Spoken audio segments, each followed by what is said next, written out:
Good evening. I wanted to go over a lick I've been working on. I took a lick out of a solo, elongated it, kind of turned it into a little intimidation style lick slash arpeggio exercise. So I'm going to play through it 3 times. I thought I'd have it faster by now. I've been working on this thing for a couple of weeks with the metronome and everything, but it's really tough for some odd reason. So it's an interesting arpeggio shape. Every string alternates one note, and then the next string has 2 notes, and then back to 1 note, and then back to 2 notes. Because the whole thing goes like this. I'm going to play it through 3 times as cleanly as I can. Whatever comes out, comes out. Let me start that again.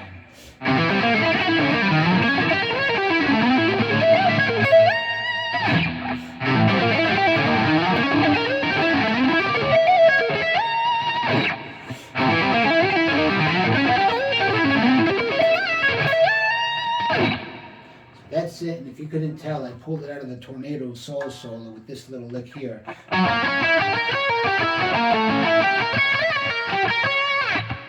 So I just took that same arpeggio again. I mentioned it before, so it starts with 1 note on the A string, and then 2 on the D string, back to 1 on the G string, and then 2 on the B string. And it's only those 4 strings, and then I slide up and then go back down.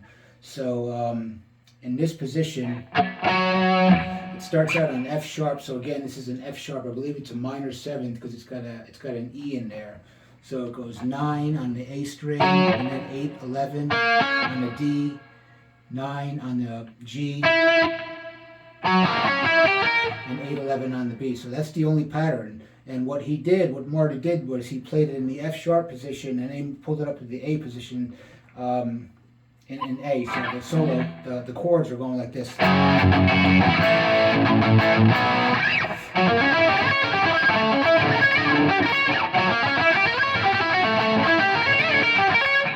So he goes those 2 positions, and what I did was I just kind of kept on going down. So I went down from here another 3 frets, and then I ended up on this position, and then I moved it down again.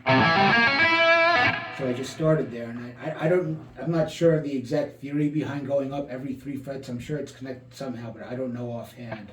I just know how it sounds, and I thought it sounded kind of cool going up in minor thirds the way Marty did it, but just extended the whole way up the neck, and then I do this little like slide thing. I basically do what he does in 1 higher position. So I'm going to play it again one more time.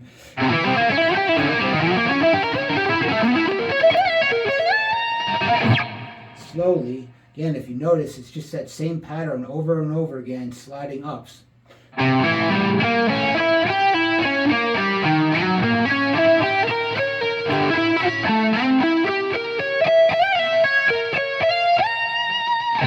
Slide up on the 23rd fret, which is a flat. Sounded kind of cool ending there, so that's just where I ended it. That's the pattern. I practiced it with the metronome for a long time, and it wasn't getting any faster for a little while. So I started breaking it down. I mentioned this in another video before. If you break down tough licks and just play them sporadic, like play fast sections like I was doing this. I was just in this one position.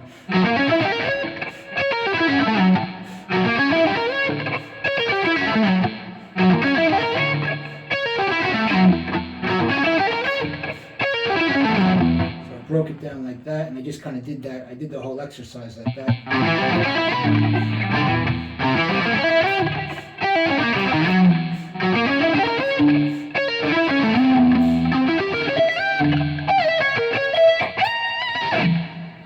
So it's a great exercise, and again, that shape, I believe it's just a minor 7th chord. It's a major chord, but with a minor 7th tacked on as opposed to the major 7th. So in the case of F sharp, you get E right there. There's the E. So I was playing with this arpeggio idea, and I figured out that you can turn this into at least a couple octaves of minor and major arpeggios. So as opposed to having this is not so useful in most chords, just this minor 7th / diminished style shape. But I turned it into a minor arpeggio like this. So instead of going to the 8, I stayed in the F sharp position for this. Instead of going to 8 on the D string, I went to 7, so that's the minor third.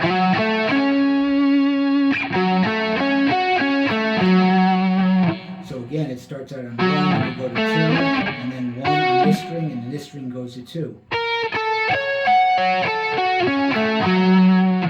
So after a couple minutes, I was able to kind of repeat this.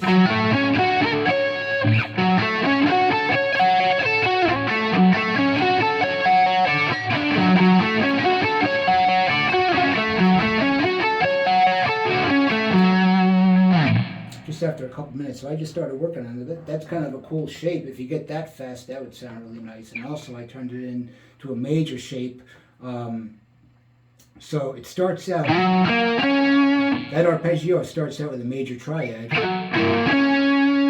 But in the case of the solo, if you just go like this, go to 11 on the G string, you have a major triad. So repeated. This is a little bit tricky because you're on the 11th fret on the D, G, and B string. So look at how I finger this, and you have to kind of figure it out the way that works best for you.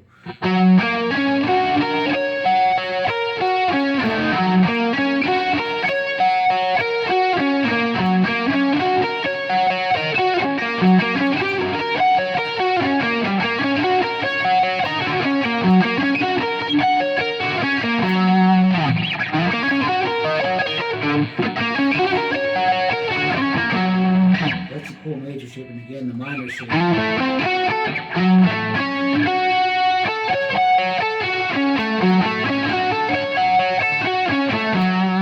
just figured those out tonight, so I'm going to keep working on those, and those kind of, they should be cool if I can get those fast. But just going back to that original shape, it's a great exercise because it synchronizes your fingers, not just doing chromatics up and down, but again, I think finger synchronization exercises are best if you're using, 1 or 2 strings, 1 or 2 notes per string, as opposed to all 4.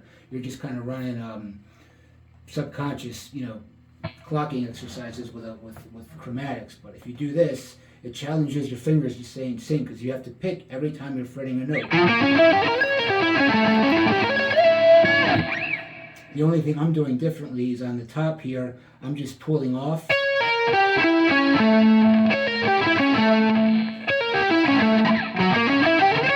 I was originally picking everything like this. But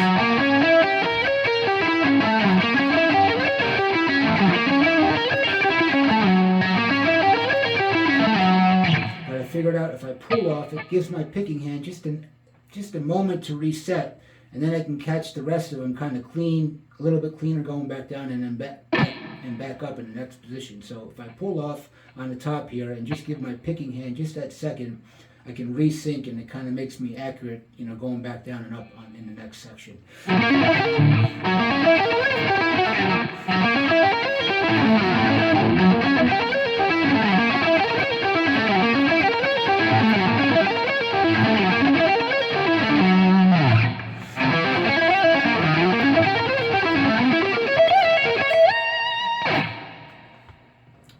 So it's a great one if you haven't tackled the Tornado of Souls solo. There's so much great stuff in that. But this particular lick always kind of got to me because it's crazy fast. He's playing these at 187 beats per minute or something. I can't even do it that fast cleanly yet. I usually practice along to the 175 beats per minute backing track for Tornado of Souls. I don't even go up to the actual tempo yet. But the stretching, everyone makes a big deal about that kind of lick in there, and that does get tough. That stretch is tough. Sometimes I can nail it, and sometimes I can't. But this arpeggio is great. It's very flavorful. That's why I think this is just the greatest solo there is. Period. Marty Friedman just mastered, rock guitar. I think on Rust in Peace. But this particular lick always challenged me. I wanted to break it down, so I did, and I kind of turned it into this elongated thing. But give that a shot. I think it sounds kind of cool. I want to keep working it faster, but even where I have it now, it sounds kind of cool. It sounds sort of like an intimidation lick.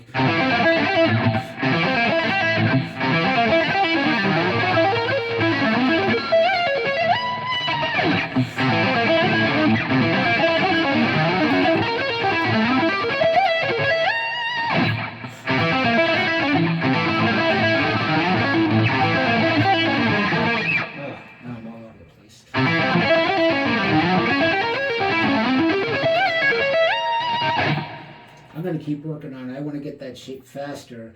And I also want to keep working on those major and minor arpeggio shapes using the same shape again. It's alternating one note on the string and then 2 notes on the next string and then one on the next.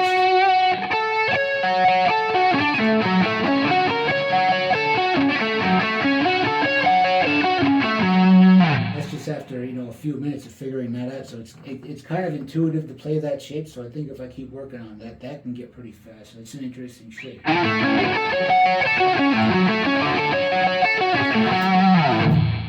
But try this lick out. I think it's a great one, and if you're working on that solo, this is a great way to kind of get that arpeggio shape under your fingers. A lot of times practicing, and I'll just practice it in this position here.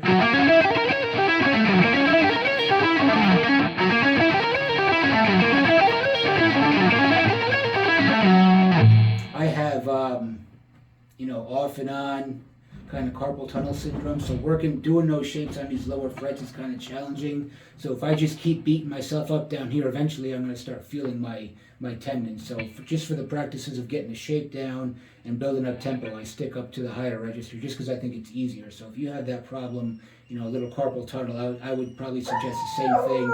Hang out up here as opposed to going down there. But give it a shot. It's a great exercise. I'm going to keep working on it. I hope you get something out of it, and I hope you enjoyed this. Thanks a lot.